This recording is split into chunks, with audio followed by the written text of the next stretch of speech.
Good evening, everyone in Alberta, Canada, and beyond. It is Wednesday, September 27th. I gotta adjust things here. And I'm Kerry Lambert, and I welcome you to an online webinar, Evening of Solutions for a New Alberta, brought to you by the Alberta Prosperity Project, also known as APP. APP's purpose is to educate, inspire, and unite all Albertans, businesses, and organizations to protect their prosperity, individual freedoms, rights, and sovereignty by empowering the Alberta government to restructure Alberta's relationship with Canada. APP is membership-driven with a goal of 1 million plus members to help steer the political process. And you can find out more at albertaprosperityproject.com. APP memberships are 1 year for $20, 2 years for $30, 3 years to $40, or you can make a donation. We also have APP merchandise that you can buy at the APP store, which is just albertaprosperitystore.com. And the other thing I wanted to show everybody, which I'm really excited about, is on the page here. If you go under latest and you go under events, look, we have events, APP events. So we got some in, these are in October 13th through December 11th is what it's set up. Cowley, Staveley, St. Albert, Plamondon, Grand Prairie, Peace River, St. Albert. Yeah, there you go. So if you're in that area and you want to find out more, just go to the albertaprosperityproject.com, go to under events. And I know some of them are RSVP and some of them you actually have to buy tickets for. You can find out more about that there. And let me just get back into here. Due to the new Canadian censorship laws and unable to show news links in online content, we do ask that you share this episode. Tonight's episode is called Media Manipulation and the Information War. And my guest is Michelle Stirling from Friends of Science, who's actually been on here at 3 times already. I didn't even realize that until I actually started to prepare for this. She did a topic called The Fourth Industrial Revolution in 50-Minute Cities. She did that in March, and another one called Cruel and Unusual Punishment, which was about climate change, that we did in December 2022, and another one called Unmarked or Mass Graves, talking about her findings of the graves around residential schools and churches and how the Canadian media may be twisting the story for different reasons. And of course, that brings into what we're going to be talking about today. And if you want to go back, you can always go on to the APP Rumble channel, or even back in Twitter, although I think it's easier to find in Rumble, or you can just go to the chrisandkerryshow.com and look under the episodes here. And you can even just do a quick search. Well, actually, you can't see it because I didn't bring it up here. You can do just a quick search for, I'm going to just do a search for Stirling. If it shows up here, there you go, Stirling. And then you can find out the episodes in particular that she was talking about. So that kind of gives you an idea of what's going on. Hey, look, there we are. So with that, I am actually going to bring Michelle on. I'm going to just turn this off for a second. There's Michelle. How are you, Michelle? I'm good. Thanks, Kerry. Good evening, everyone. Thanks for joining us. Absolutely. I did want to remind everybody that this is a live webinar. So, of course, we encourage you to ask questions and make comments throughout the presentation. You can always just put 3 question marks before your questions, so it'll be flagged, and then I can quickly run through the comments and see what's going on. So, if people don't know Michelle, how do you not know Michelle? You've been on already a few times. Do you want to just maybe bring our viewers up to speed on who you are and how you have such expertise in everything that you talk about? Thank you. Well, I'm the communications manager for Friends of Science Society. This is a small nonprofit that's run by volunteers. We set up in 2002. So this is now, we're going into our 21st year of operation. And our main focus is to present information to policymakers and the public to help them better appreciate the impacts of climate change policy and the related energy policies. So all our materials are offered free of charge, except for our events, of course. But we have lots of videos, lots of reports, blog posts, and we try to do a number of things. Like we try to present some very scientific material because many people are interested in that. but we also try to do plain language versions of things and even do some kids videos. Oh, So good. Yeah. we try to sort of reach a broad spectrum because climate change is, a very complicated topic and very confusing. So that's what we do. And we Yeah. have an upcoming event that we'll talk about as well as we go Okay, through the great. presentation. But my Awesome. background mainly is in marketing and media. Mhm. And, it just infuriates me what I see going on in the media with the climate change censorship. Yeah. So, Yeah. I know in your CV it says that you're also a member of the Canadian Association of Journalists. I am. Yeah. Wow. So we were Yeah. we were actually talking with another guy that we brought on before, Jason Levine, who is basically a self-proclaimed journalist, but he's amazing. The knowledge of the legal system and all that. But he actually went into the courts trying to get his journalism so that he could actually sit up front and take notes and not just have to scribble them down on a piece of paper. And I was surprised at the amount of effort that it would actually take to go through that and become that. What is the quick and dirty? What's the process in actually getting your journalism license, if that's what it's called? Well, there is no license for journalism. Yeah. So that's one thing, Okay. which may be why there's a lot of uneven kinds of journalism out there. Yeah. You can get like certificate degrees at university. You can get a more advanced communications degree, which is not necessarily related to journalism, though many journalists have that kind of degree. Yeah. Mainly you have to be curious, and you have to be willing to listen. You have to be willing to ask a lot of questions. Mhm. And I guess that's where I think most of the mainstream media today are falling down. I call them repeaters and not reporters. Yeah. So, Oh, absolutely. Especially, you've probably seen the video meme, if you want to call it that, of the news is on and it shows all these different channels and they're all saying exactly the same thing in the same way. Democracy may be at risk. Yeah.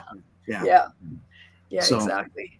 And quite I'll show amazing. you partly where that comes from tonight. Yeah, well, I'm excited to have that conversation and see what you're going to present, and of course, I know even from my own personal experience, having a bar and losing the bar, and the media kind of tore us up on what we were doing, and then going out to on the convoy out to Ottawa, and of course, hearing all about all the Confederate flags and the Nazi flags that were out there. And it was like maybe one, I didn't see them because they were there and they were gone. Were they planted? We don't know.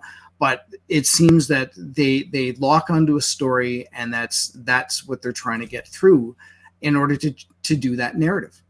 Yeah. Right. Yeah. No, it's very true. And it's coordinated. Oh, it's absolutely coordinated. Yeah. So do you want to just jump right into the presentation? So Sure. Michelle doesn't have a dual monitor screen, so basically it'll come up and she can see what's going on here. So I can do this and she won't know. But Right. let's bring her up on that. Okay. You know what? It's not showing up here again. So you know what? I'm going to remove it, and we're going to add it again. Do you see it now? There you are. Yes, now you do. Yep, perfect. Okay. All right. So shall I just blast away? Just jump right into it. Absolutely. Okay. So break free from media climate advocacy. Are we being zombified by mainstream media? Mm-hmm. For 20 years, we, Friends of Science, have informed the public to keep us free from climate tyranny, and yet we're locked out of the media. Mm-hmm. So this is a banner for our upcoming event, which will be on October the 17th at the Red and White Club. And in Calgary. In Calgary, that's right. 2 great speakers. And our theme is Break Free from Climate Tyranny, Evidence over Ideology. Yeah. So we have Robert Lyman, who's an energy economist, and his topic will be, when will climate policy hit the wall? Now, just to know about Robert, he was here in 2017, and his question then was, can Canada survive climate change policy? So that event is on our website, the text and also his presentation. Yeah. And so now he's going to do, when will climate policy hit the wall? Mhm. And Dr. Ian Clark, emeritus professor from the University of Ottawa, he Mhm. was one of the first scientists in Canada that I know that actually made a U-turn on climate change and said, for years I taught my students the climate dogma. Then Yeah. I learned more about CO2 and its effects. Yeah. And I changed my mind and I teach something else now. So that's in our very early 2008 documentary called Climate Catastrophe Cancelled. Hmm. So anyway, that the ticket sales end on October the 6th. So if you Okay. want to go, that's the time. And Excellent. as you can see, all those happy people breaking free. Yes. So in recent years, mainstream media seem to all sing from the same song sheet. And Mhm. yet at the same time, they keep publishing these articles like rigorous journalism can save us from fake news. Sure. And then when you look at the media and make some comparisons, what's up with this? You Yeah. see the Sky Tracker 2018, and it's 24 degrees up by Yellowknife there, but the background is kind of a pale amber. Yeah. It's not Yeah. really hot. And now it's 20 degrees up there, and it's all burning red. And the same in England. So Yeah. what's going on? And that's a subtle manipulation too. Most people don't pick up on that until you actually point it out to them. Right. Until you see that actual comparison and the Yeah. dates, you wouldn't know. You just kind Yeah. of go, oh, wow, it's Yeah. really hot out. Yeah. And then, of course, there are these ridiculous headlines, of which there are many, many, many. Every place in the world is warming faster than the rest of the world, Mhm. which is mathematically impossible. And then we even have NATO Secretary General Jens Stoltenberg saying climate change and Russian aggression mean defense of the Arctic is key. And on the other side of the story, we have ordinary people like the mayor of Lethbridge, who just got hammered by the media for an idle tweet that he simply retweeted on his own personal Twitter feed, which Mhm. was about the Clintel group of scientists who say there's no climate emergency. Well, the media just went to town on him, which is not their job. Their Yeah. job is to ask questions, not to try and destroy somebody's reputation. But this is the media mob on climate. There's kind of an omerta, like a mafia, silence on dissenting views. So there's an organization called Covering Climate Now. It's set up by the Columbia School of Journalism, the Columbia Journalism Review out of the States. And they have more than 400 outlets worldwide who are signatory to this umbrella organization, reaching 2 billion people. And they coordinate the stories and send them out. And people just cut and paste and copy and repeat. So, they try to tell you that it's organized by journalists for journalists. Covering Climate Now is the world's largest media collaborative. We help newsrooms tell the whole climate story, from the heartbreaking dangers to the common sense solutions. Oh, really? Well, here's how they tell the story of the Alberta oil sands. Here's an op-ed, which was originally published in the Tyee, written by Sean Holman, and his name will pop up again later. Op-ed, Canada's oil giants deserve tougher coverage, right? Mm-hmm. And more recently, they put out this note, Covering Climate Now, the Climate Beat, 15 simple words for better climate coverage, wherein they try and tie the horrific fires on Maui to the use of fossil fuels and climate change. But in fact, not even the Intergovernmental Panel on Climate Change says that climate change drives wildfires. Yeah. So look how misleading that is right off the top. So again, I just want to remind you, you can join Friends of Science. You can become a member. We have newsletters. One's called CliSci. It's about recent climate science.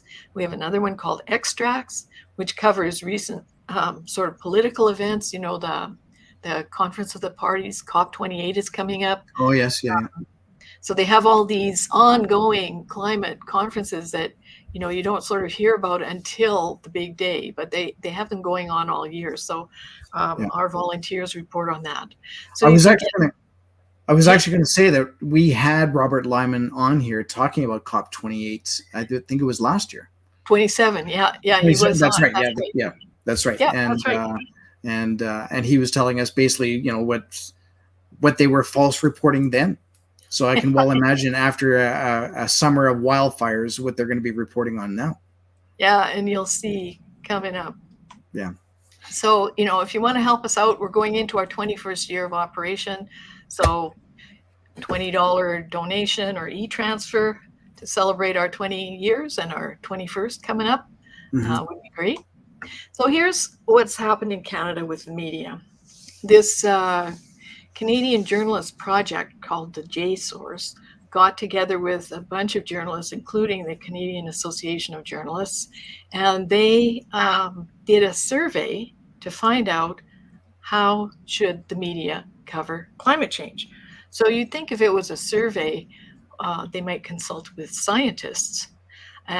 Here's their conclusion. Media should cover climate as a crisis, say scientists and journalists. But in fact, it was an opinion poll. Wow. Right? So opinions don't count for anything if you're on a scientific topic. And so we had Professor Emeritus D.K. Johnson review this poll that they did. And he pointed out that on page 12, the report states that 77% of the scientists surveyed strongly agreed with the statement, there is a climate crisis. An additional 19% of the scientists somewhat agreed. But the report describes the responses of a sample of journalists and members of the public to this statement. But obviously, the opinions of these people are irrelevant to the question of whether there really is a climate crisis. And just so you know, in the IPCC report, the AR6 report, in the Working Group 1, which is the scientific report, the only place that climate crisis and climate emergency are mentioned, they're only mentioned once each, and only in reference to media coverage. So the IPCC, the Intergovernmental Panel on Climate Change, does not make a big deal of a climate emergency. And yet these journalists are going crazy for it. They also had another section in their survey called Open Mic. Yeah. So Professor Emeritus Johnson continued, page 22 and 23 of the report explains how the scientists surveyed were selected. So they selected 1,015 researchers in Canada who had published 4 or more peer-reviewed scientific papers about climate change prior to 2021 to participate in the survey.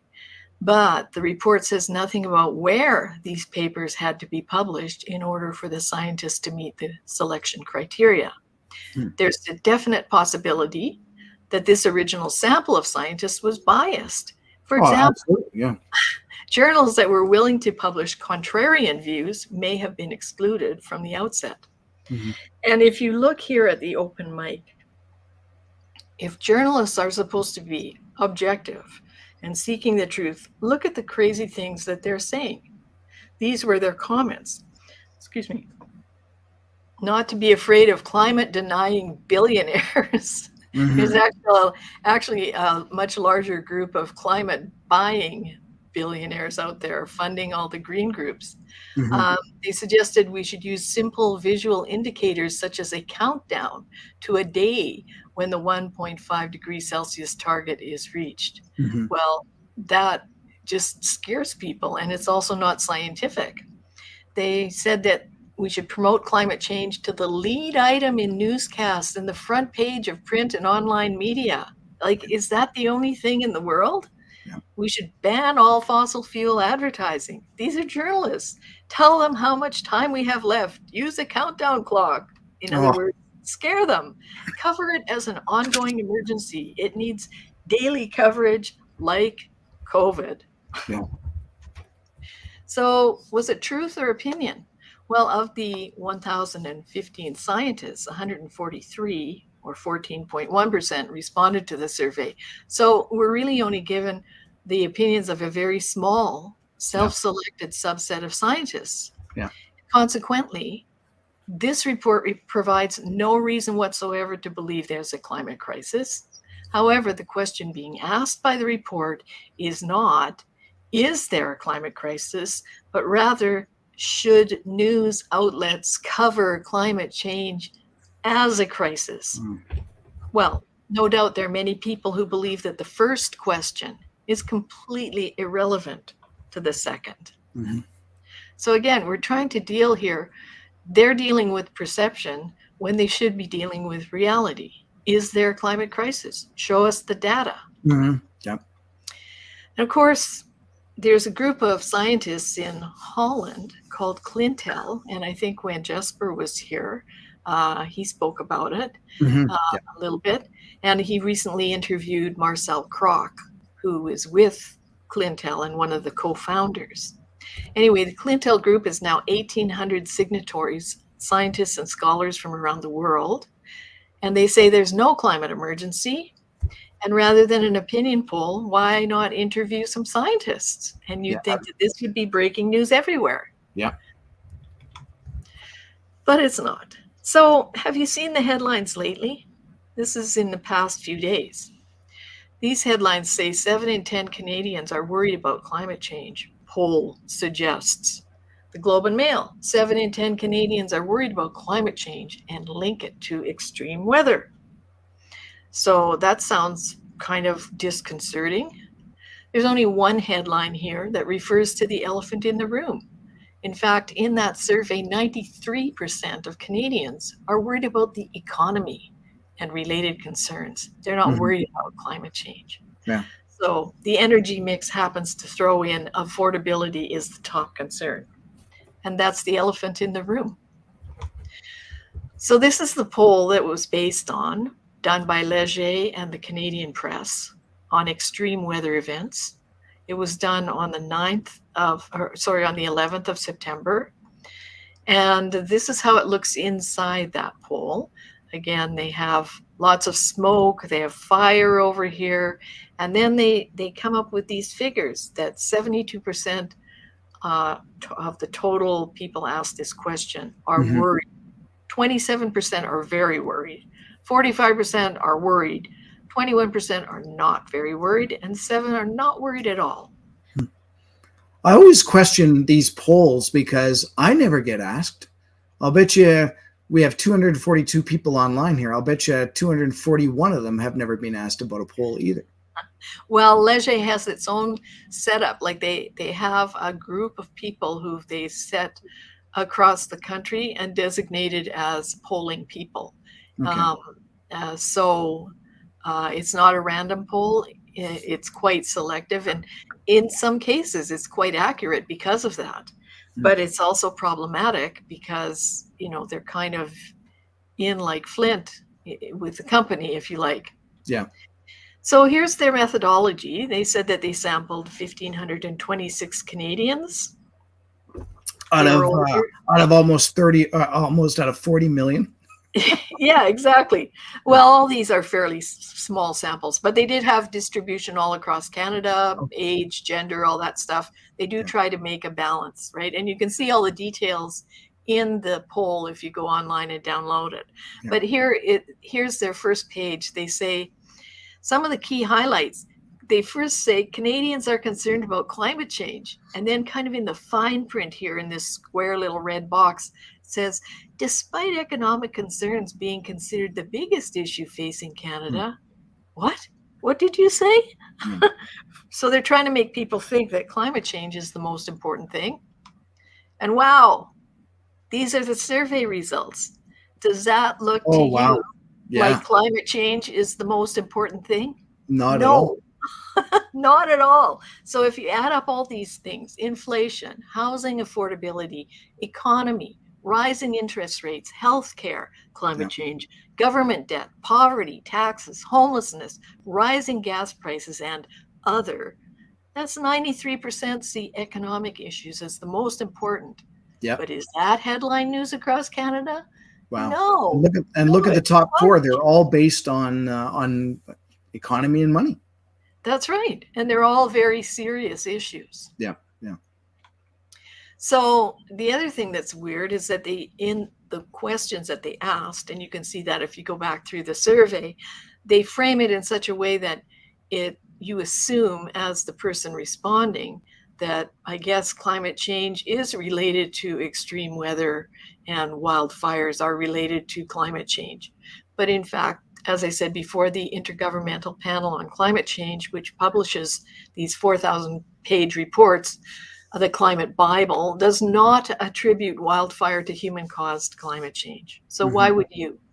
And you can see in these tweets here from Mark Carney, I don't know if people know who he is, but he was formerly the governor of the Bank of Canada in around 2010, I think it was. Then he went to the Bank of England and was governor there. Now he's the UN climate czar. So he's like a climate ambassador. And he's a director on the boards of dozens of companies as well. Anyway, he tweeted when the wildfires were happening up north in Yellowknife and Fort Smith area. He tweeted, as the wildfire crisis deepens in the land where I was born, I know the people of the Northwest Territories can count on their neighbors in Edmonton and across Alberta for support.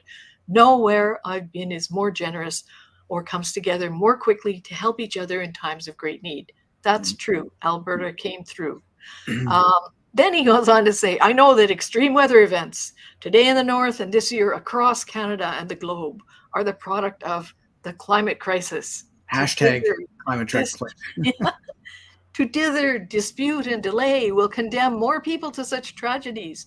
Only by coming together as Canada does best can we help fix it. But, you know, if you read, if we look down in the lower corner here, if you read what the media won't tell you about wildfires, this was written by Roger Pielke Jr. on his Substack, which is called The Honest Broker. And it's completely the opposite of all this climate baloney that the media and Mark Carney are pushing on everyone. And succinctly put, the IPCC has not detected or attributed fire occurrence or area burned to human-caused climate change. They're unrelated. So you know how misleading that poll was now. And why is this happening? Because this group covering climate now, they're advocacy journalists. They're not doing proper journalism. For instance, in one of their magazines, who did they interview? Do you think they interviewed a scientist? No, they interviewed the director of Mad Max, that dystopian film. Oh, wow. What did he tell them? He told them how to make climate fear compelling. That's not the job of a journalist. No. You're not supposed to be instilling fear in people. You're supposed to be informing people. So again, I'm asking, you know, sometimes people at APP events say, well, what can we do? I say, please be our foot soldiers. We're a small volunteer-run nonprofit. We're locked out of mainstream media, but you can share our materials with everyone you know and everyone who needs to know. So all of our materials are online, on YouTube, on our blog, Facebook, Twitter. We just got onto Gab as well. We're just going to start there. So, you know, please feel free to take our materials and share them on social media or email them, talk about them. Yeah. If you want to help us out, that'd be great. So how did Canadian wildfires become politicized? Well, this was in Maclean's in August. Look at this. They're trying to tell us what Canada is going to be like in the year 2060, as if anyone knows. But here's what they write. Summer is lost to fire and smoke. Biblical floods, dying forests, retreating coasts, economic turmoil, and political unrest. It's going to be a weird century. Here's what it will look like and how Canada can get through it. Now, I don't know if you noticed, but over my shoulder here, I actually have a crystal ball. So maybe I should have done this article. Exactly. Because it probably could have been way more accurate. But if you go to the IPCC again, the Intergovernmental Panel on Climate Change, the authority that all governments rely on, it says in climate research and modeling, by that they mean computer models, computer simulations, we should recognize that we're dealing with a coupled, non-linear, chaotic system. And therefore, that long-term prediction of future climate states is not possible. So whatever this person wrote is wrong, because it's not possible to predict what climate will be like in 2060. And similarly, it's wrong to conflate climate change and wildfires and extreme weather events, as the Leger poll did. Not only that, this now becomes appalling exploitation. So more than 100,000 people were forced to evacuate their homes between May and September. Hundreds of homes burned, including about 200 in the suburban Halifax in the spring, and almost as many in West Kelowna, BC in August. Yeah. Against that backdrop, 72% of Canadians surveyed, which we know is a lie, said they are worried or very worried about climate change, and 21% said they're not very worried, when in fact 93% said they're worried about the economy. So what happened? Well, September 20th, just a few days after those headlines, a week in fact after all those headlines, who's at the UN? Prime Minister Trudeau and Minister Guilbeault. Yeah. And what are they talking about? The global carbon pricing challenge. So they're trying to get a fixed global carbon price. And if you remember that World Economic Forum little video about you'll own nothing, one of the predictions is that by 2030, there will be a global price on carbon. So our government is actively engaging in trying to make that happen. And here's Minister Guilbeault. He's telling everyone that climate change is seen through our wildfires. And we just saw that that's not true. There's no connection there. And then he says of these, of the fire chief from Kelowna and the deputy fire chief from Halifax, isn't that a coincidence that Kelowna and Halifax were written up in the news and now they happen to have fire chiefs there at the UN? They put themselves on the front line to keep us safe from the effects of climate change. No, they were on the front line fighting wildfires. So Kelowna Fire Chief Jason Brolin said that 36 hours felt like 100 years in their fight. Well, I'm sure that's true. It was a terrible wildfire, a number of terrible wildfires. And he said that there was $10,000 worth of sprinklers on the roof of our municipal water treatment plant, which is worth $75 million. And that saved the plant. So that's good, because it took 12 years to get that built. Yeah. But then at 16:11 in the video, he says climate change became very real on a scope and scale. So if we look at the asterisk at the bottom of the page here, climate change is measured over periods of years, not events, years, typically 30, 50, 100, and millennial timescales. So extreme events and wildfires are not evidence of climate change. Then he says that they spent over $20 million on the wildfire. And then he says that we're spending money on the wrong end of the problem. Apparently, he thinks we should spend more money on climate change, and somehow that would stop wildfires. I've never heard anything so idiotic in my life. And if you look in the purple here, there are about 6 of these community wildfire protection plans sitting on the shelf in the Kelowna region. So our wildfire consultant just snorts with disgust every time he hears things like this about investing in climate change, when all of these community protection plans, you know, have laid out what needs to be done. You need to clear out the dead wood. You need to build fire breaks. You need to have fire smart advice for every home and clear back the woods and shrubs from the homes. You know, and all that costs a lot of money, takes a lot of time, but you could just chip away at it and do it. But of course, people don't like to hear that because they like their little cabin in the woods. And the Kelowna Fire Chief, Jason Brolin, also said that this was, you know, related to climate change. But let's ask him a common sense question. Wouldn't more money for forest management, wildfire crews and equipment, and water bombers help stop out of control wildfires? And again, Not even the IPCC attributes wildfires to human causation or emissions. So let's look at what Kelowna has. And I'm not blaming the people of Kelowna. I'm very sad about that.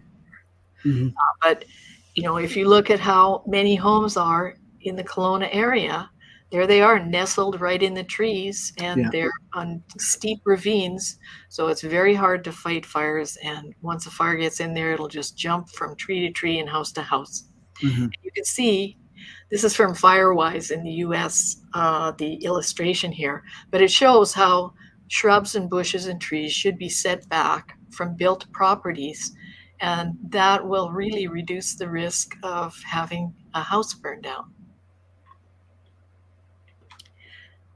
So if he thinks that we should spend more money on climate change, let's look at this, for example.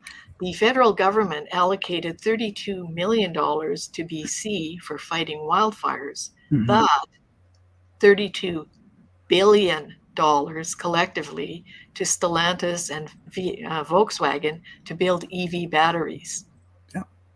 So it sounds like we're already loading the back end on climate change pretty hard. And if you look, sometimes people have difficulty envisioning, like, how much is $1 billion? I don't know what it is. I mean, I don't think in those big numbers. Most people think, probably the maximum that most ordinary people can imagine is about $1 million. Well, if you look here, this is $1 million, and it's $100 bills in packets of 10,000, and that's $1 million. And over here, this is $1 billion. So 32 of these for wildfire fighting, and 32 of these for EV batteries. And those batteries are not going to stop climate change, and they're not going to stop wildfires. So then the Prime Minister gets up and he says that we have the best emissions reductions in the G7. Oh, really? And really, so what? 93% of the people are concerned about the economy, according to that Leger poll, and only 7% are concerned about climate change.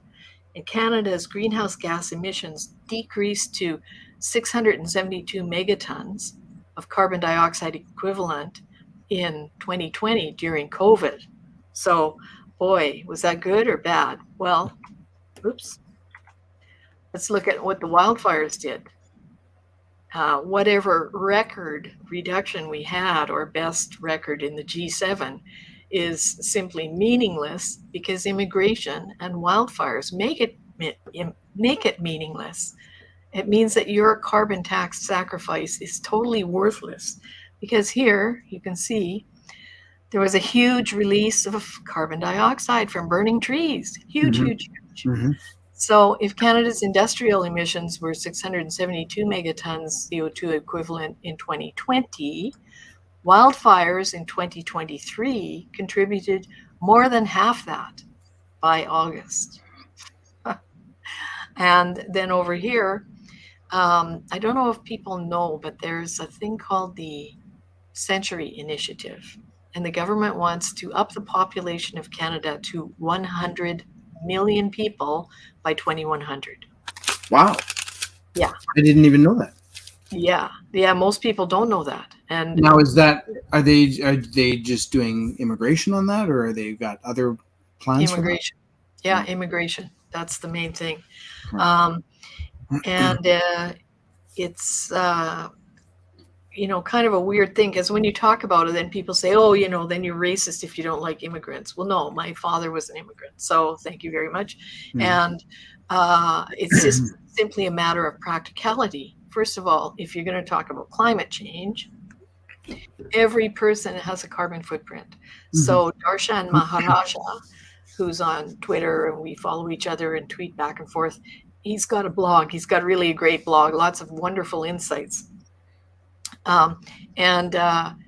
So he just did some quick math for us the day that I posted about immigration. And he said, well, the per capita emissions of CO2 in Canada was about 17 tons in 2016. He said at the time, current population, 37 million. Adding 63 million people would increase our CO2 emissions by 1.05 billion tons yearly. So, it's ridiculous. You have to kind of pick a lane, government. You Yeah. cannot have crushing climate policies and claim to be a G7 victor with the lowest emissions that year or the best record. Yeah.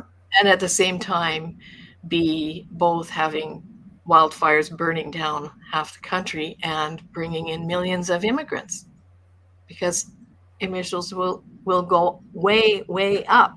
Yeah. So again, now we go back to Covering Climate Now. They have 400 media partners. They reach an audience of about 2 billion people.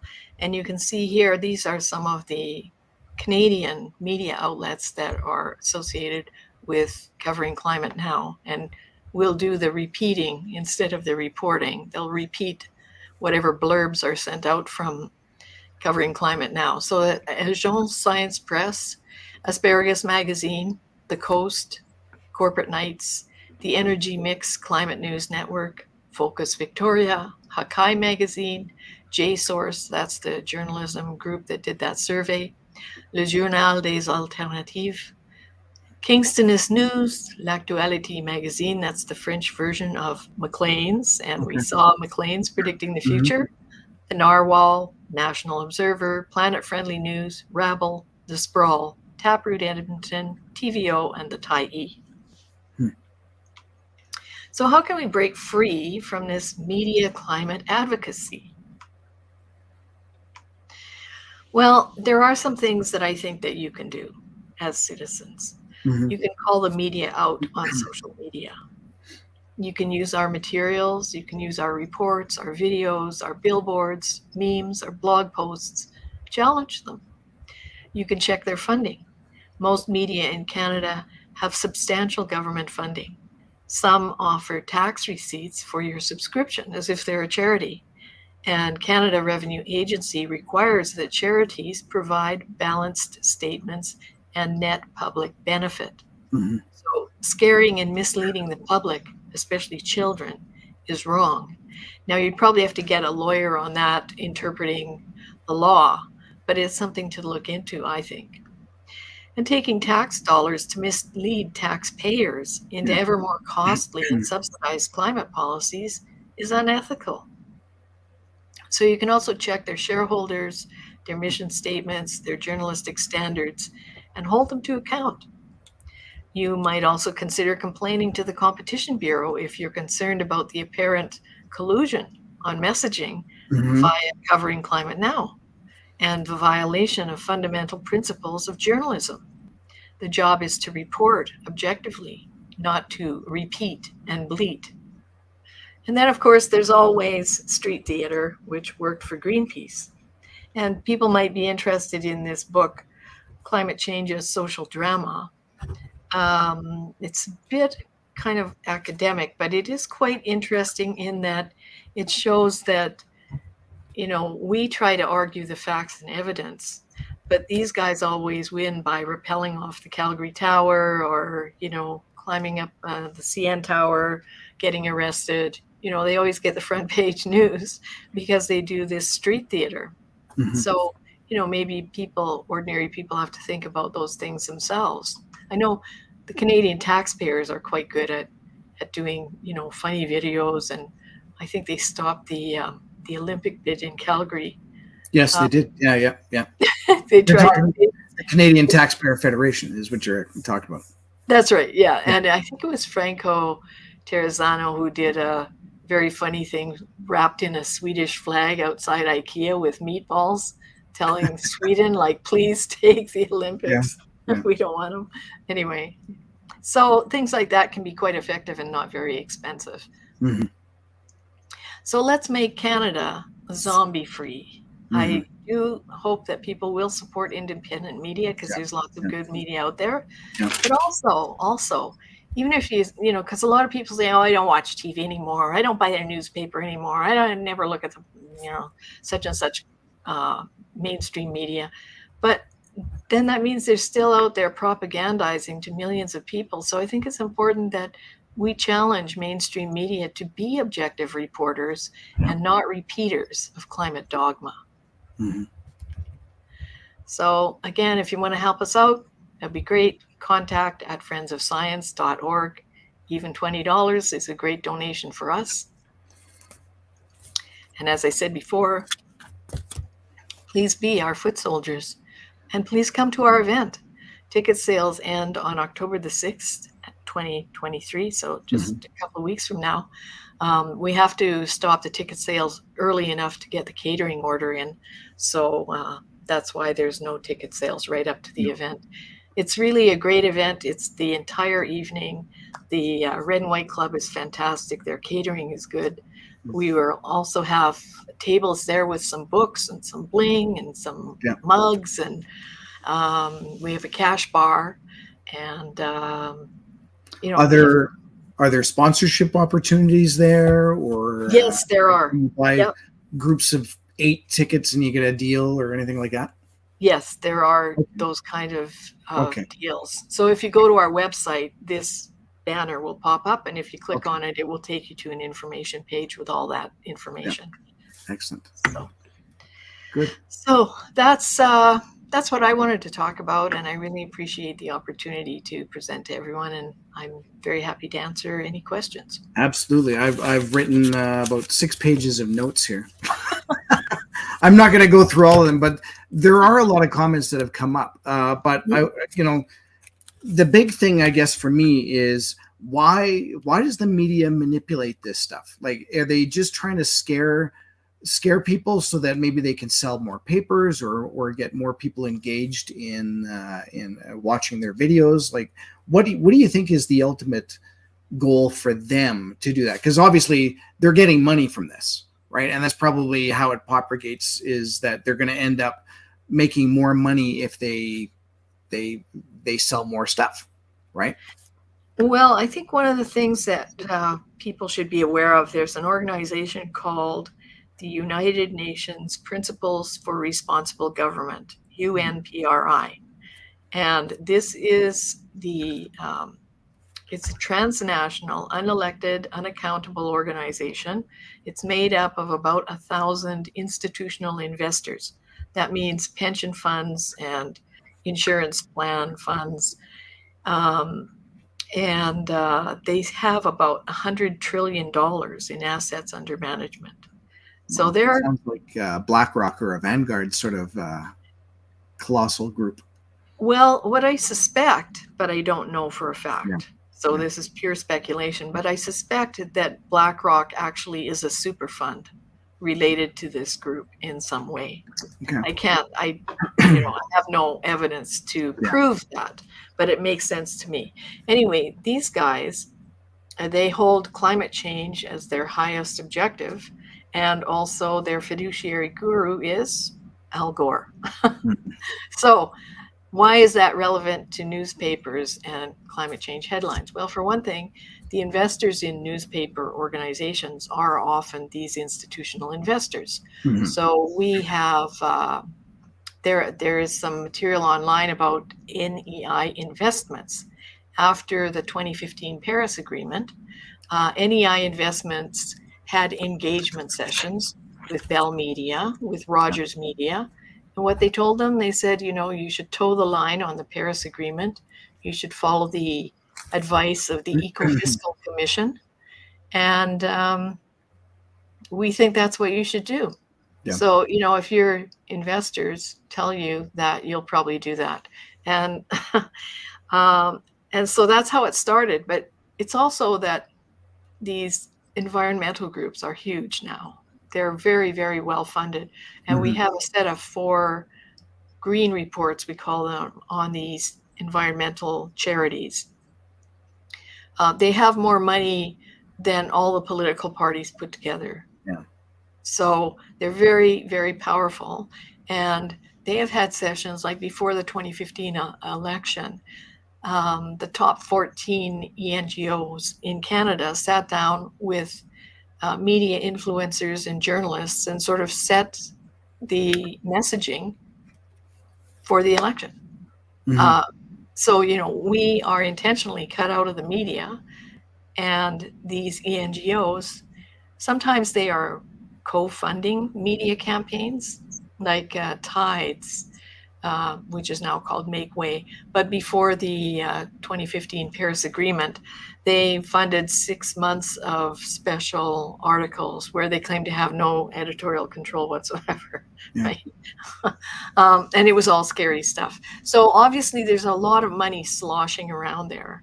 I mean, if you look at Zoomer magazine, you know, I'm a boomer, so I have Zoomer magazine. But if you look, there's like full page color ads every month from Nature Conservancy, you know, asking people to leave money and land in their will, make a donation, save the future for your children. This charity is full of money.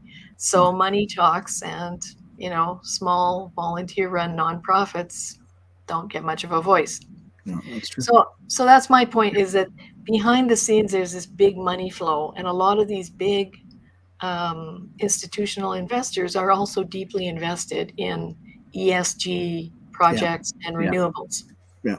I think as we go through a lot of these webinars, and I'm sure people that are watching, you get to sense that everything is intertwined. Like, it's not just one topic. Like, if all it was about climate change, we'd probably be able to tackle that. But because it's brought in through, you know, again, it's you name the topic, and it's going to be follow the money, and it's going to be wound up in everything else.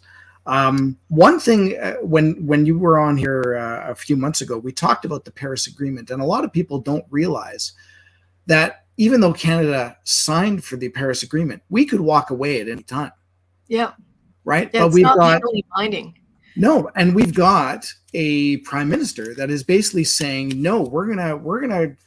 I signed it, or I'm not even. No, he didn't sign it. It wasn't Harper that signed it. No. Do you know who actually signed it? Yeah, I think he signed it, or Catherine McKenna did. Okay, and you know, she knew nothing about these conferences before she went to it. Oh, that's right. I remember that story. But the fact that, you know, they signed up for this Paris Agreement, and they're basically treating it as though, oh no, we have to do this. We have to virtue signal our way through and make sure that everyone respects Canada for following through. And yet we should have louder voices out there and saying, no, you know what? Let's do a federal referendum. Let's get out of this Paris Agreement, because you know, there's so many stats out there, even just, and I didn't even know that this topic was going to be so much climate change. I really did think it was going to be about media, but you can see how media and climate go together anyways. It's one of those things. But we should be able to just say, you know what, we've had enough of this. We need to get out of this. And because, and I forget what the stat is, but like, it's like Canada has like 1.5% or even less of that in terms of CO2 emissions. If anything, they should be going after the big names, China, India, but they're not, because they're the ones that are basically have all the money and they're funding it, right?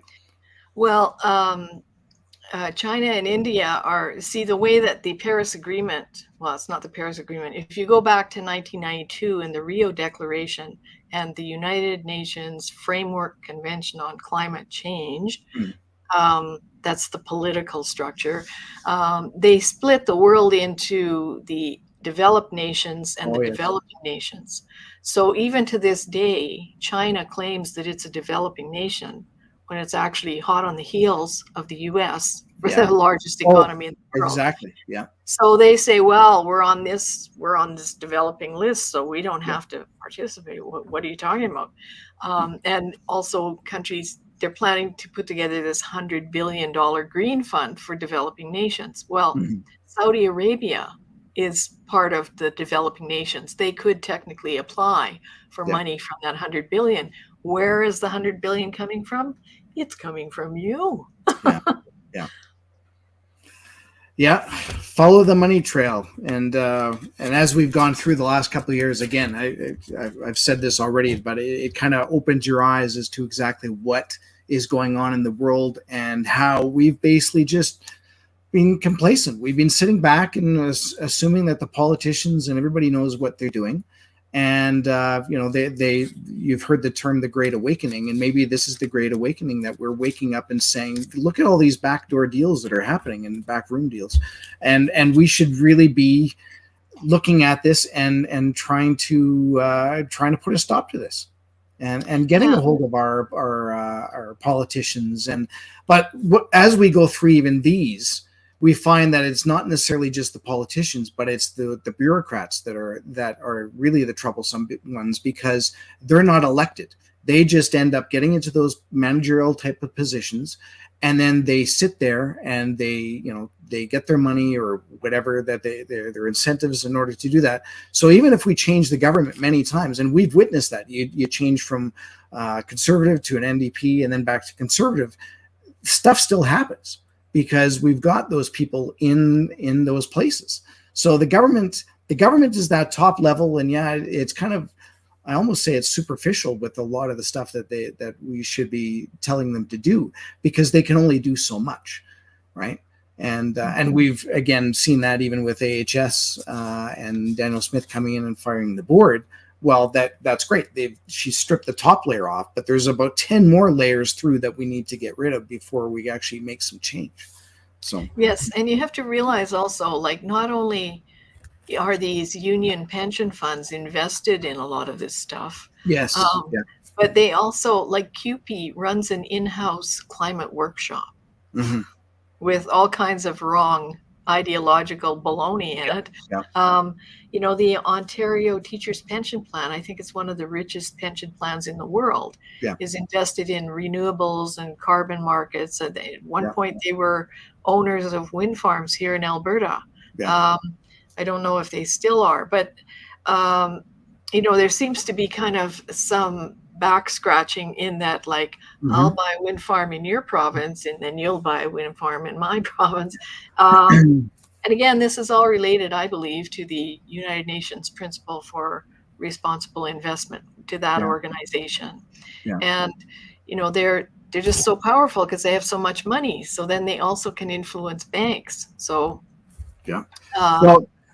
and as you were saying, it's the Great Awakening. Like, I don't know if people read Doomberg. It's a Substack. It's written by a bunch of former energy executives and money managers, people who really know the energy industry. And today they put out one that's about how about backpedaling and how they said, everybody went along with the climate agenda for the longest time because energy prices were low and it sounded like a good thing and no problem. But now people are going, wait a minute. You mean I'm going to be poor and hungry and sitting in the dark? Like, I think this is a bad idea now. We brought people in here talking about media and manipulation. And the other thing that kind of goes hand in hand is the whole advertising as well. You have money coming in from government or other sources, basically manipulating the media for a certain narrative. But you also have advertising, and I've witnessed it many times. There's the stuff that you see all the time, billboards. You see newspaper ads. You see stuff on TV if you watch TV. Again, I don't tend to watch TV anymore. But I do look at social media. I do look on my phone, and I do play little games on my phone. That's the other thing. And that's what I wanted to say, is that they've actually manipulated so that there's ads within your game that are basically promoting, climate change, and, you should be doing this, or go out and buy an EV and all this stuff. Again, looking at it from my point of view, or as someone that's at least a little more educated, I guess, in terms of that, you can see how they're manipulating not only us, but specifically, I think, for kids. If the kids are playing those games, they are getting shown these ads, and right away they assume that, well, that must be true because I saw it on my phone, I saw it in my ad. No, that's very true. I don't know if people remember, but in 2015, the Eco-Justice tried to take us to they did take us to the Competition Bureau. They wanted us fined and thrown in jail for our billboards, which had the temerity to say the sun is the main driver of climate change, not you, not CO2. Well, the Ad Standards Council said that they had to take on the complaint because they had something like 67 complaints about our billboards. And 67. yeah, and of course, where did they come from? Because these ENGOs, and I think principally it was the Sierra Club, ran one of their point and click campaigns. So when I looked at all of the letters, of course, all the letters sounded pretty much the same, right? So it obviously came from a point and click campaign. Yeah. But when we tried to make our scientific case, we started looking up the people who are on the Ad Standards Council.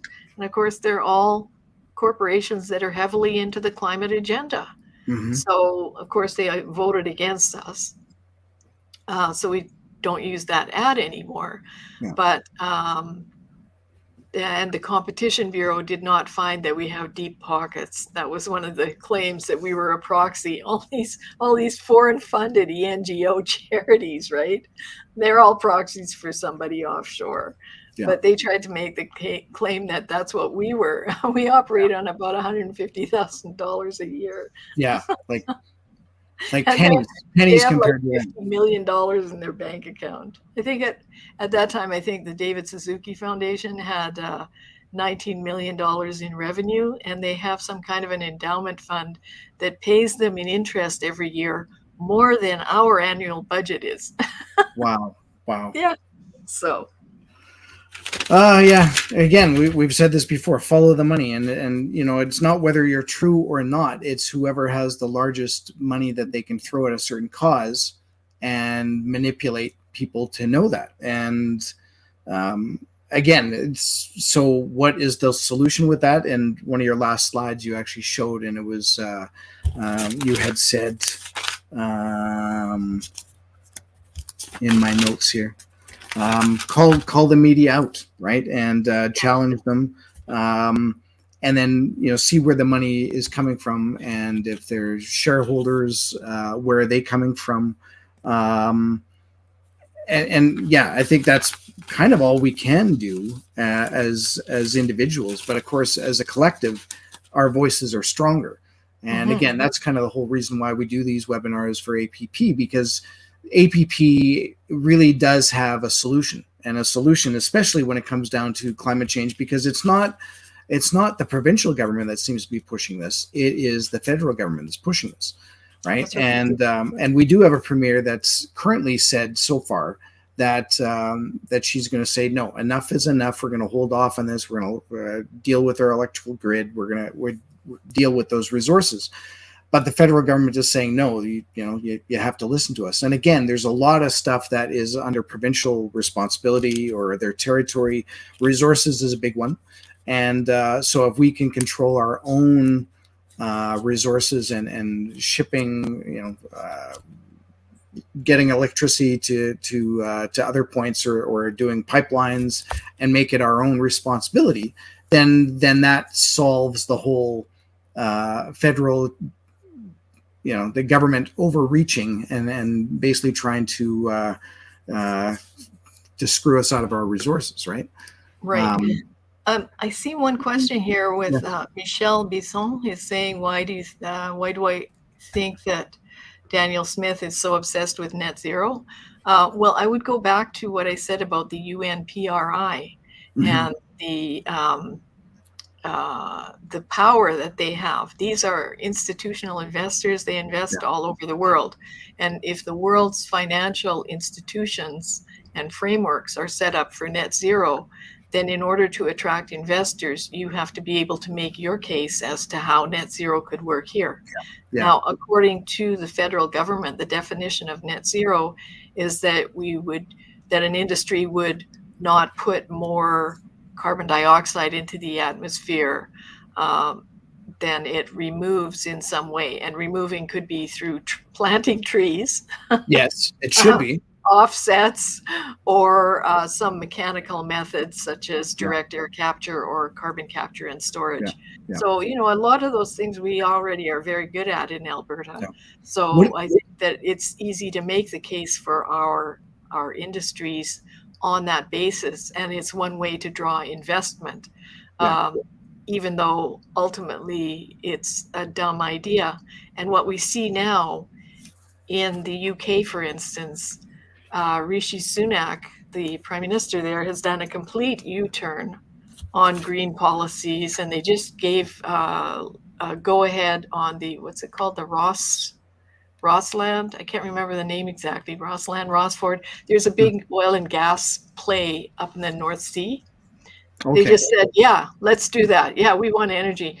And same in Germany. The coalition government was almost blown apart by the efforts to impose a ban on gas boilers in houses using heat pumps instead. So they backed off on that. The car industry there is saying, look, you're killing us. We're known for making BMW and Volkswagen. We don't want to be destroyed by your stupid climate policies. So they're backing off there. So just like the Doomberg article of today, the backpedaling has begun. People realize like these are deadly, literally deadly policies. And you may wonder, well, how did it ever get this far? I don't know where that book is. There's a book called Zero Marginal Cost Society. It's written by Jeremy Rifkin. It's been translated into 36 languages, and he claims that he was the one who advised the German government on their energy policy. Like if I was him, I'd be hiding somewhere right now. But it attracted the attention of a lot of very high-profile people. He cites Sergey Brin, who was a co-founder of Google in that. So all these people have this idea that it's like cell phones. Remember how phones used to be like, really big and clunky, right? Years ago, they were very clunky. Your cell phone would be like this. And now it's like this. You can stick it in your pocket. Well, they're obsessed with this idea of Moore's Law, that every year things will get simpler and cheaper and freer, and we can share everything, and we don't need a capitalist. And there is a limit, though. But that's not physics. Energy is all related to the laws of physics, and they are immutable. They cannot be broken. And that's what people are finding out now. Like, look, we put in all of these wind turbines in Germany and all these solar panels. And when there's, what's it called? A Dunkelflauten? It's when there's no wind and no sun for like a week.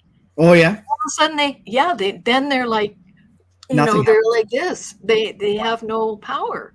And so when you think of, in Germany, there's a huge BASF facility called Ludwigshafen.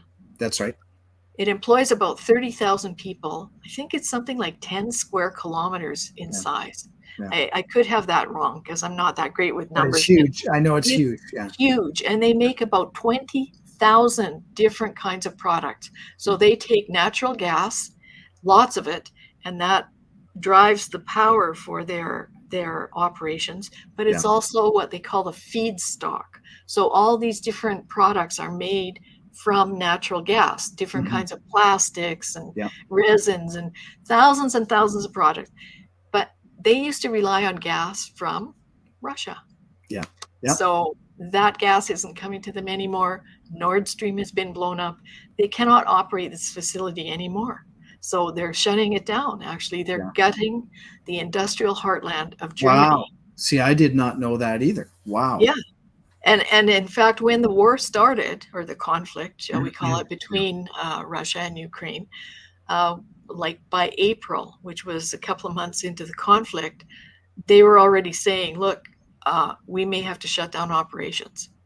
So, it's a huge industrialized country that doesn't have the energy that Canada has. I was just going to say, it's too bad a province just couldn't walk over there and say, hey, we've got some natural gas that we could give you, except we have a prime minister that decided to veto that and say, no, we can't.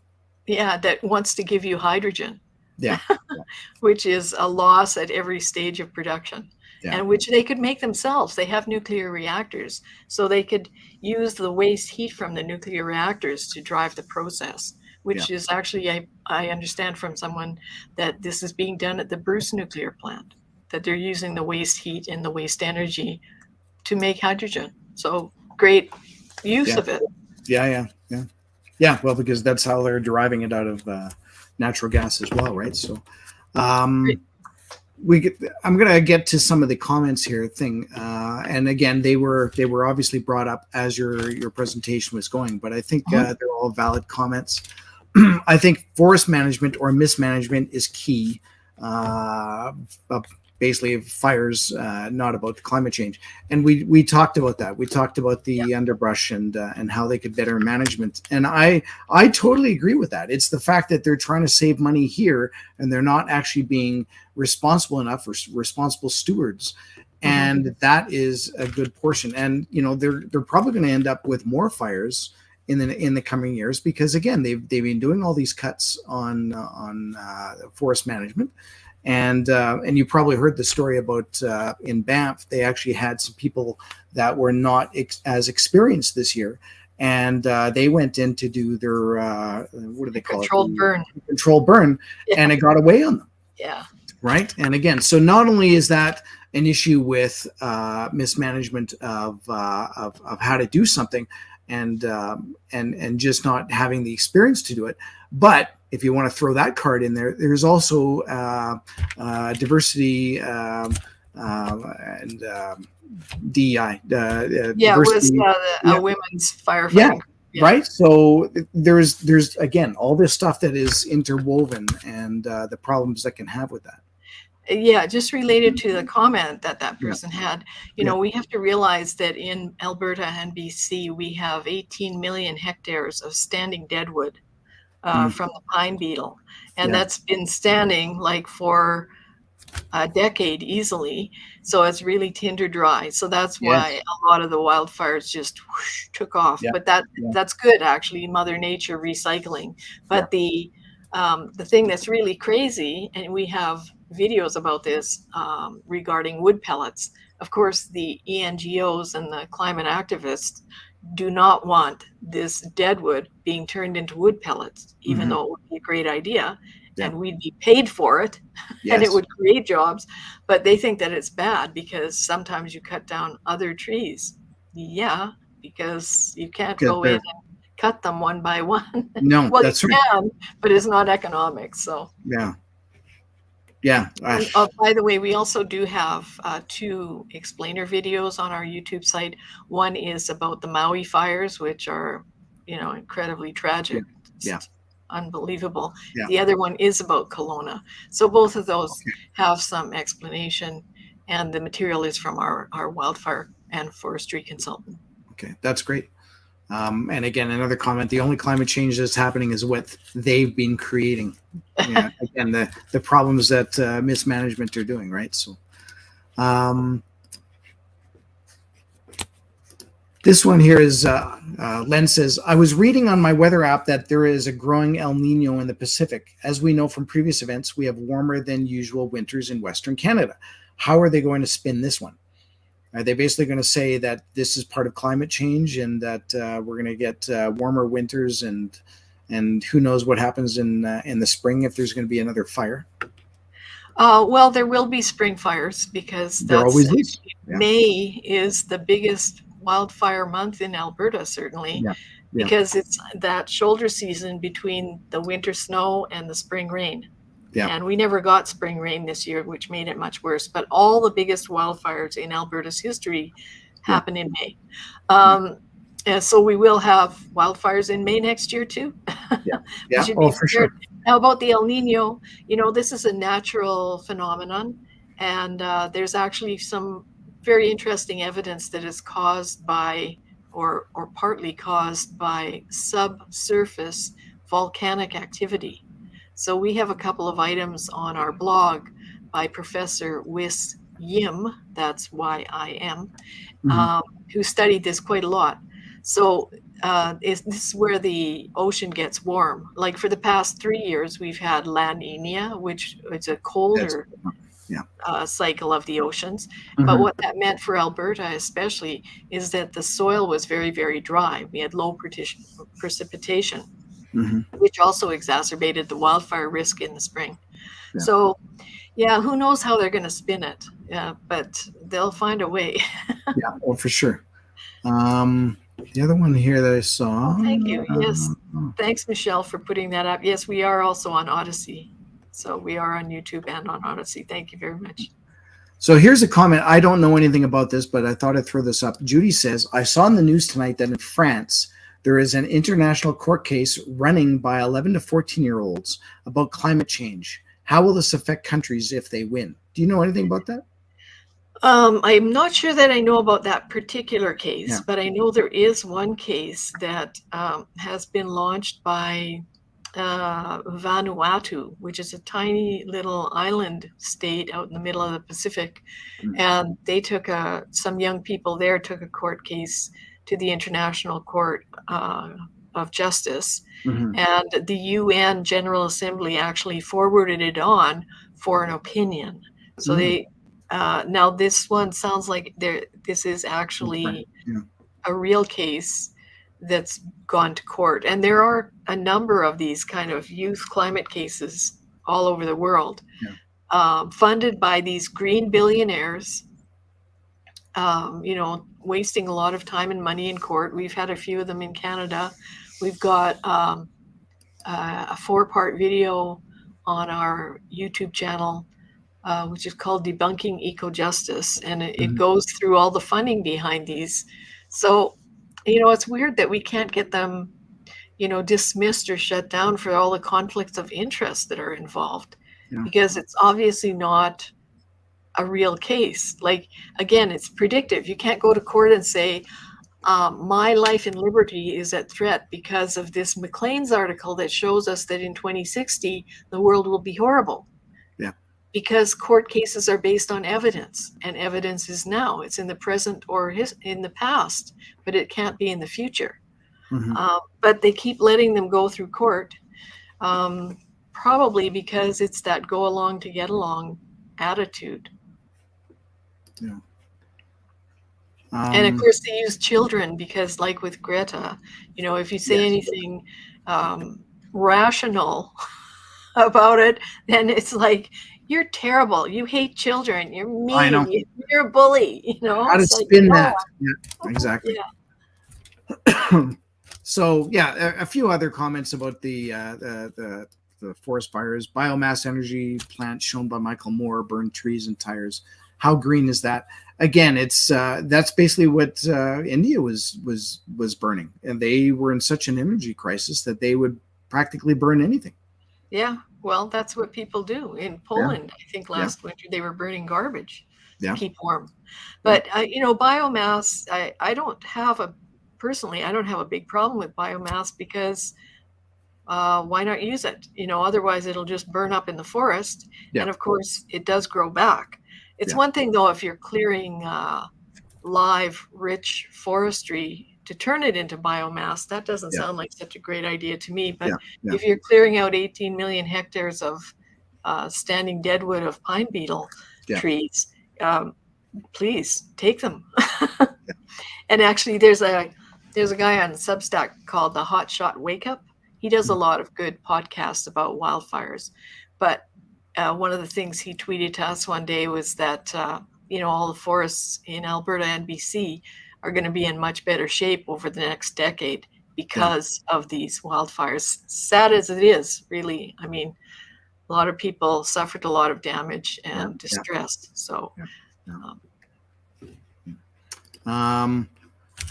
Douglas asks, how do we possibly change course of these ridiculous corrupt politicians and their media outlets? And I'm just going to also throw another comment up there too, because they're kind of similar.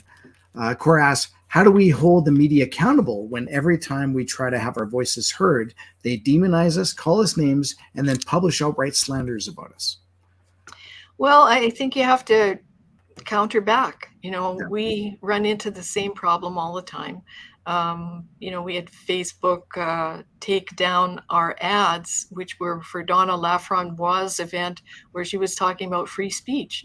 And that same week, Mark Zuckerberg had said that he was in favor of free speech and that it should be the town square. So, we published an open letter to them. I did a video about it, so thousands of people have seen those items.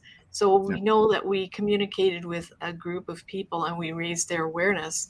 Yeah. And I think over time it works, but you have to challenge them. And if you have to go to some other media source, like your own blog, make your own video, do your own expose, do it, because if you just stay silent about it, then they just keep going on and nobody else knows. That's the other thing. Yeah. Like actually also Michael Schellenberger. We have a video that I did about, he published his, I think it was about 1,000-word essay about how he made a U-turn on environmentalism. He saw how his children were getting so depressed about it. And he'd been a really active climate activist all his life. But over the years, he'd started to realize, like, wait a minute, this isn't really making sense anymore. And then it was too much for him with the kids. So he wrote Apocalypse Now. He wrote a 1,000-word essay about his U-turn.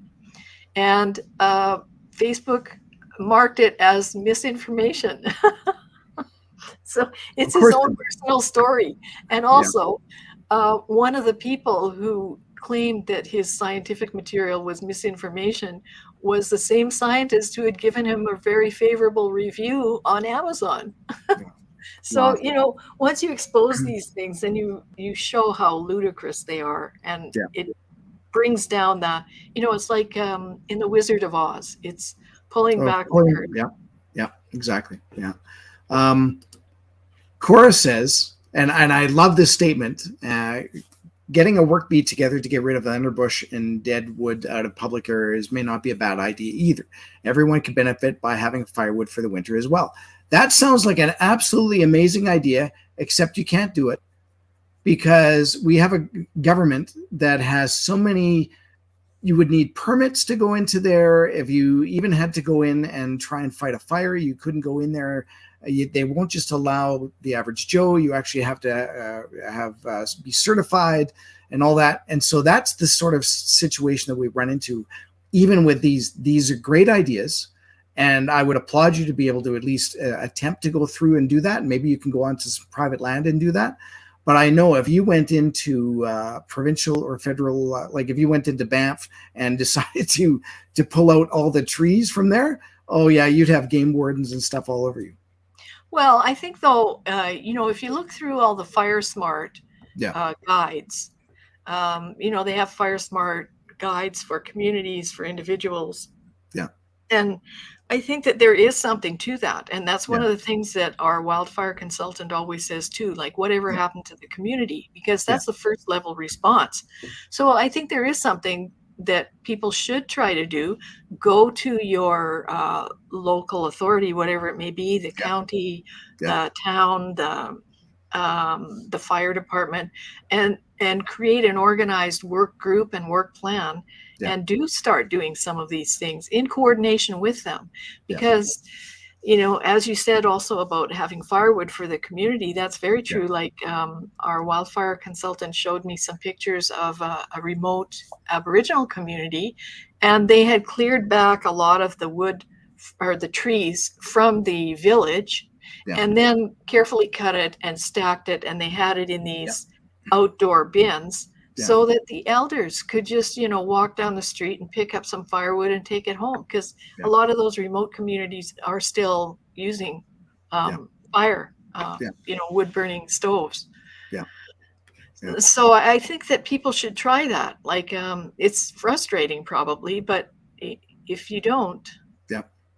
Well, and even look back to the Fort Mac forest fire back or a wildfire back then too, right? And it even got into Fort Mac, and maybe you're right. Like Cora says, more at the municipal level, Kerry, and it's true. Like if maybe it is just something that is close to home, and you end up going in. You don't necessarily need a permit to go into a national park in order to help get rid of the underbrush, right? Well, in a national park, and I mean, I'm sure there are a lot of practical concerns about people just going in to do a work bee if there isn't some organization. Like even our wildfire consultant and I were talking about things like prescribed burns, like the one that happened. That's right. or controlled burns. And you hear a lot of this from Indigenous people saying, oh, we used to be able to do this and now we can't anymore, and everybody's bad and they're being mean to us. Well, he said to me, the problem with these prescribed burns is that the best time to do it is like today. You look outside and you go, there's no wind. Yes. And the forecast is for no wind until the afternoon. I'm going to go burn off that strip in my yard, right? Yeah. So that would be the perfect time. Yeah. But you can't plan those in advance because you can't know the wind patterns in advance. And the problem is if everyone's running around doing that and something gets out of control, like it did in Banff, and they were even firefighters, then you suddenly need all that equipment and crew to come and help and stop it. Yeah. So that's the challenge. So you do want to be coordinated, and you do want to make sure that you don't have city slickers coming in there, with a chainsaw and chopping off their leg, God forbid, something like that. So you need the right kind of people. Yeah. Some praise for Michelle from Wendy. Love you, Michelle. I have a Facebook banner page supporting Friends of Science. That's awesome. Oh, thank you so much. Thank you. And of course, talking again about the media and manipulation and stuff, Vicky says, someone suggested to me that Alberta create its own broadcasting system. It's a double-edged sword depending who would run it, but it would be great if there was a way to hold journalists accountable along with our politicians. Well, we actually have that. We have it in the form of CKUA, which broadcasts all over the province, but I believe it has been pretty much taken over by the Green Left. But that could be changed. I think that people could say, okay, we want to hear this side of the story as well, because it is government funded and publicly funded. And I think it's also a great resource. God forbid there was an emergency. Let's say, God forbid there's a war. We already have a provincial radio station. There's also the, Primetime 2. I think that's been taken over by CTV, but that used to be Access TV, which was educational television in Alberta. I think every province is there. Every province used to have that sort of community-based TV, and I know they actually don't even have that in Winnipeg anymore, where I grew up. And we used to watch, late-night TV on there because they would have kind of funny shows, and again they would do news reports and journalism, and I remember a couple of the guys that were on there, and but they don't do that anymore because now it seems that it would just cost too much to do that, which is why most people do what we're doing right now, because it is so much cheaper and you can still get a bit of an audience, right? So right, but effectively, in fact, Alberta Prosperity Project, because you already have this system up and running, that's effectively over time you could become that, and you could do it also like web-based. So I think that's a good idea. I forget the name of the person who suggested it, but I think it is a good idea.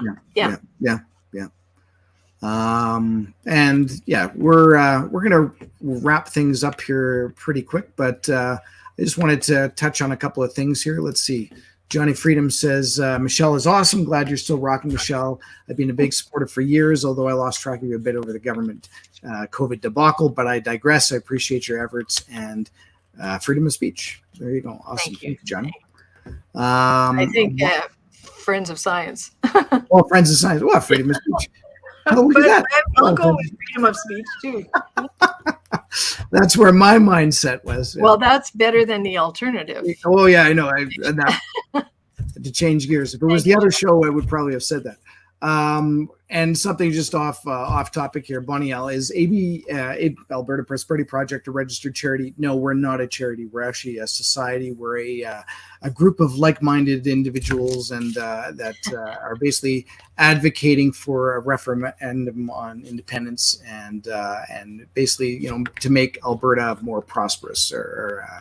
And so we're not a charity, but I think the question is probably more so if you make a donation, do you get a tax receipt? And that's a very good question. I'm going to say no, you don't, but I don't know 100% sure, but I'm going to find that out for the next time I'm on here. So yeah, I'm going to guess that you don't, because that's the same with us. Like if you make a donation to us, we cannot issue tax receipts. We're not a charity. No, exactly. That's right. Yeah.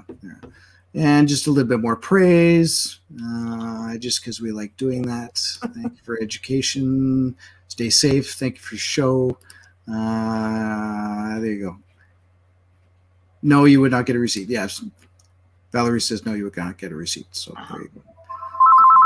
And night all, including Michelle, enjoyed your talk. Do you have to get that? I don't think so. If it's for me, just tell them I'm busy. Tell us. Tell us. Tell us. Why are they calling me? I have no idea. That's too funny. Tell us. Yeah. Do we have to listen now? I don't think we have to listen.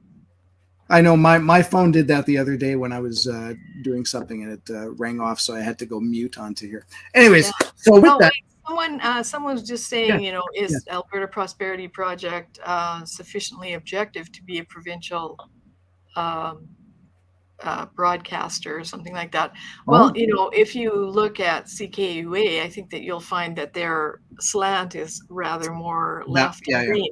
I mean, I adore CKUA. I listen to it quite a lot. I'm not so crazy about green energy futures, but I do listen to it. Alberta Prosperity Project has a more, I don't even like to use right and left, has a more centrist pro-Alberta view. So why not? If somebody else out there wants to start their own, whatever it is, broadcast outlet with their own world view, go ahead.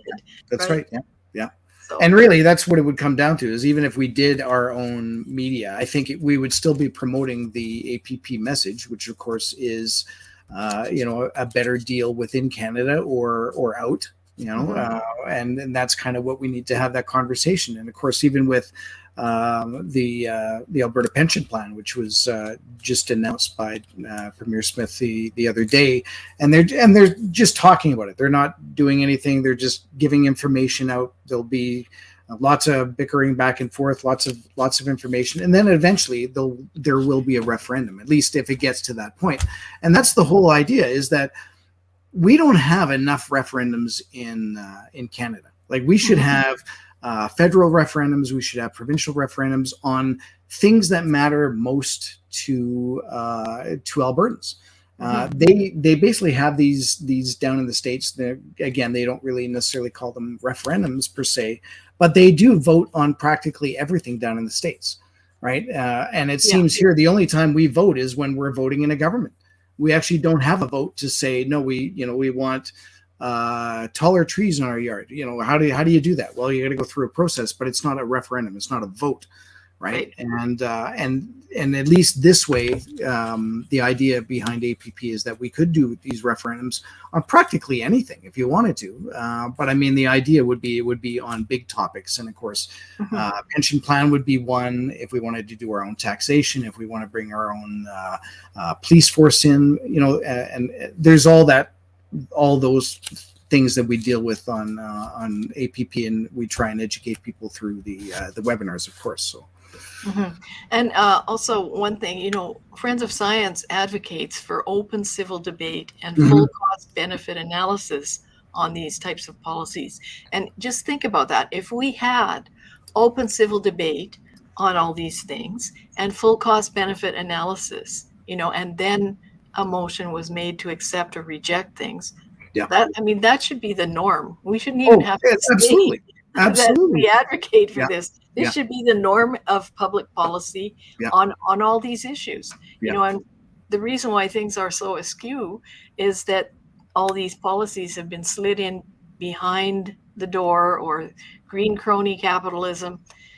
There's no analysis in advance, no cost benefit assessment. And then all of a sudden you find yourself facing billions of dollars on some crazy green project that, we built this huge solar farm, but now we have to build massive transmission lines that, nobody accounted for that. So the lack of that process is what's getting us in trouble. The lack of participation by citizens and agreement by citizens is what's getting us in trouble. Anyway, I'll shut up now. No, that's good. That's good. And again, the idea is wonderful comments, and thank you for joining us. Absolutely. Yeah. The last thing I wanted to say is, again, if you enjoyed what you heard tonight and saw, I encourage you to sign up for our register for the petition to force a referendum on Alberta's independence. So we have an ambitious goal of 600,000 signatures. We're about 13,000 right now. You can go right at scrolling at the bottom down there. It is bit.ly/AB vote yes, or you can text it to the number shown up on your screen.